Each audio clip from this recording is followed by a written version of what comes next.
ये फ्रेंड्स अस्सलाम वालेकुम। रेसिपी करीज किचन में खुशामदीद। एक ऐसी रेसिपी के साथ जिसे आप बनाएंगे तो घर वाले कबाब, टिक्की, गोश्त के, चिकन के सब भूल जाएंगे। तो बिस्मिल्लाहिर्रहमानिर्रहीम, अस्सलाम वालेकुम। इस रेसिपी के लिए जो कि बहुत लो बजट में है, आप नाश्ते में बना सकते हैं, शाम की चाय के साथ बना सकते हैं, इवन कि आप लंच बॉक्स में बनाकर बच्चों को दे सकते हैं। तो इसके लिए सबसे पहले आपने लेने हैं 2 बड़े साइज़ के आलू, और उसका छिलका उतार कर सिंपल बॉयल कर लीजिएगा। इसके बाद आपने एक बड़े बॉल के अंदर इसको कद्दूकश कर लेना है, ग्रेट कर लेंगे जिस तरह से करते हैं। ईज़ी रह जाएगा, बजाय इसके कि आप मैशर से मैश करने, आप इस तरह से इसे ग्रेट कर सकते हैं और इस तरह से जल्दी ईज़िली हो जाएंगे। और आप इसको जो है वो इस तरह से मैश करके, अगर नहीं है कद्दूकश करना चाह रहे तो फिर आप इसको मैश भी कर सकते हैं। तो ये सारे के सारे आलू मैंने कद्दूकश कर लिए हैं। उसके बाद आप इसके अंदर सीजनिंग यानी मसाले ऐड कीजिएगा।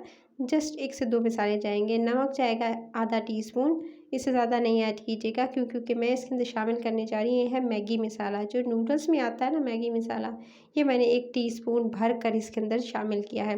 फिर आपने चाट मसाला इसके अंदर शामिल करना है, हाफ़ टी स्पून। इसीलिए कह रही थी कि नमक की मिकदार जो है वो कम रखिएगा, क्योंकि इन दोनों चीज़ों के अंदर जो है वो नमक ऑलरेडी होता है। उसके बाद आपने इसके अंदर शामिल करना है सफ़ेद ज़ीरा भुना हुआ आधा टीस्पून।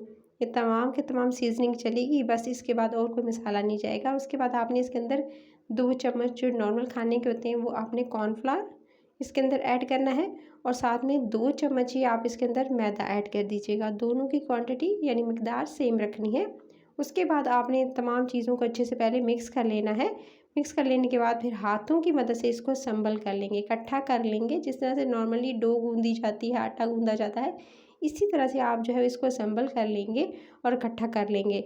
बिल्कुल एकदम जो है वो आपको स्टार्टिंग में थोड़ा सा लगेगा, लेकिन उसके बाद आप इसे ईज़िली इस तरह से जो है वो एक डो की फॉर्म दे सकेंगे। उसके बाद क्योंकि इसके अंदर जो ड्राई इंग्रेडिएंट्स किए हैं दोनों, कॉर्नफ्लावर और मैदा, उससे क्या होगा, जल्दी ईज़िली बाइंड हो जाएगा। फिर इसके अंदर आपने जस्ट सिर्फ़ और सिर्फ 1 टेबलस्पून ऑयल का शामिल करना है। इसको मज़ीद जो है फिर आप एक दफ़ा सेट कर लीजिएगा, आखिर में बिल्कुल डालकर ऑयल को। और उसके बाद इस तरह से डो को रेडी करके आपने 5 मिनट के लिए रेस्ट पे रख देना है। 5 मिनट के बाद अब आपने क्या करना है, इस डो को आपने सिंपली क्या करना है, एक शेप देनी है। अच्छा, इसको मैं चौकोर शेप दूँ यानी काटूँगी, चौकोर में जो है इसको बनाऊँगी। सो इसलिए आपने सबसे पहले इसको बेलने से पहले आपने काउंटर पे थोड़ा-सा जी ऑयल लगाना है। उसके बाद आपने इसे इस तरह से सेट करना है और बेलन से इस तरह से 1 इंच मोटाई तक आपने इसको बेल लेना है। थोड़ा बारीक नहीं करेंगे, जितनी रोटी होती है बस थोड़ा मोटा-मोटा रखना है आपने। और उसके बाद अब आपने इस तरह से बेलते हुए और इसको एक शेप दे देनी है।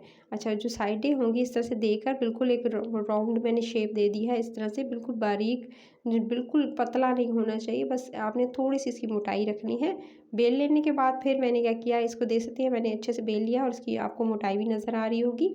बस इतना ही मोटा आपने रखना है, बिल्कुल बारीक नहीं करना है। उसके बाद आपने छुरी की मदद से जो साइडों से जो किनारे हैं उसको अलग कर लेना है, लेकिन ये वेस्ट नहीं करेंगे। इसको दोबारा से आप जो है वो इकट्ठा करके बेल लीजिएगा, इकट्ठा करके शेप देकर उसके बाद अगेन बेल लेंगे।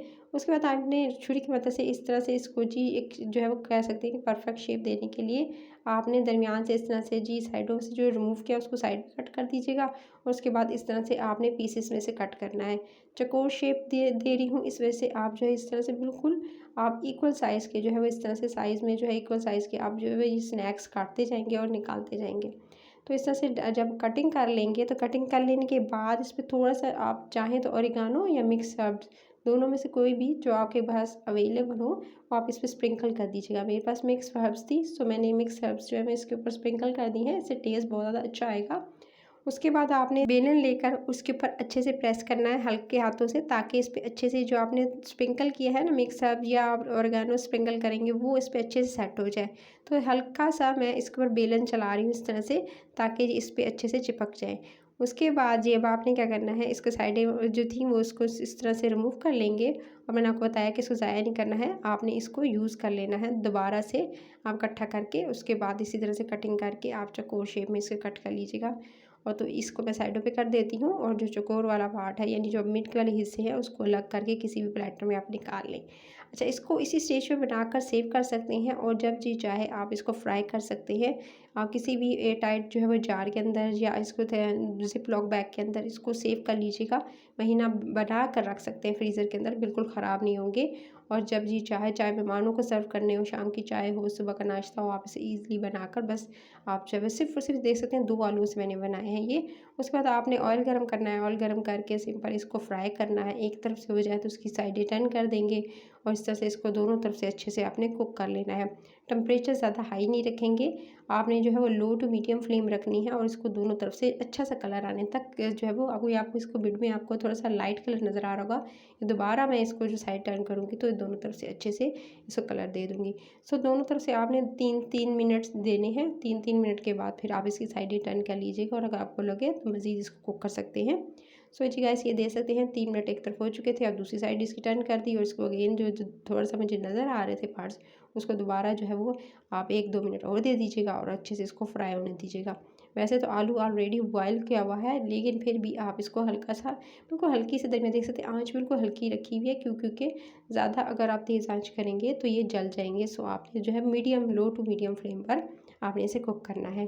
तो इतने मज़ेदार, इतने यम्मी बनते हैं गाइस, आप जो है वो इसका टेस्ट देखिएगा बहुत डिफरेंट तरह का आएगा क्योंकि इसके अंदर जो मैगी मसाला है उसकी वजह से इसका टेस्ट डिफरेंट आया था, जो कि नॉर्मली आप टिक्की कबाब बनाते हैं या आलू के कबाब होते हैं उससे कहीं हट के था। सो आप इसको निकाल लीजिएगा, जब दोनों तरफ से अच्छा सा कलर आ जाए उसके बाद आप किसी बटर पेपर पर या टिश्यू पेपर पर आप इसे निकाल लीजिएगा और उसके बाद जी इसको ये दे सकते हैं मज़ेदार से गरम-गरम जो है, ऊपर से कितने क्रंची क्रिस्पी हैं। सो आप इसको एंजॉय कीजिएगा अपनी मनपसंद चटनी के साथ और सॉस के साथ। रेसिपी अच्छी लगी तो लाइक, शेयर और चैनल को सब्सक्राइब कर लीजिएगा। इधर उधर से रिलेटेड मज़े-मज़े की रेसिपीज़ आने वाली हैं, सो आपने मिस आउट नहीं करना गाइस। आप इनकी लुक देख सकते हैं कितने क्रिस्पी एंड क्रंची है और उसके अंदर बिल्कुल भी एक्स्ट्रा ऑयल जो एब्ज़ॉर्ब नहीं हुआ है अगर इसी मेथड से बनाएंगे। तो आपने सब्सक्राइब ज़रूर करना, अपना ख्याल रखना। टिल द नेक्स्ट वीडियो फिर मिलती हूँ, टेक केयर।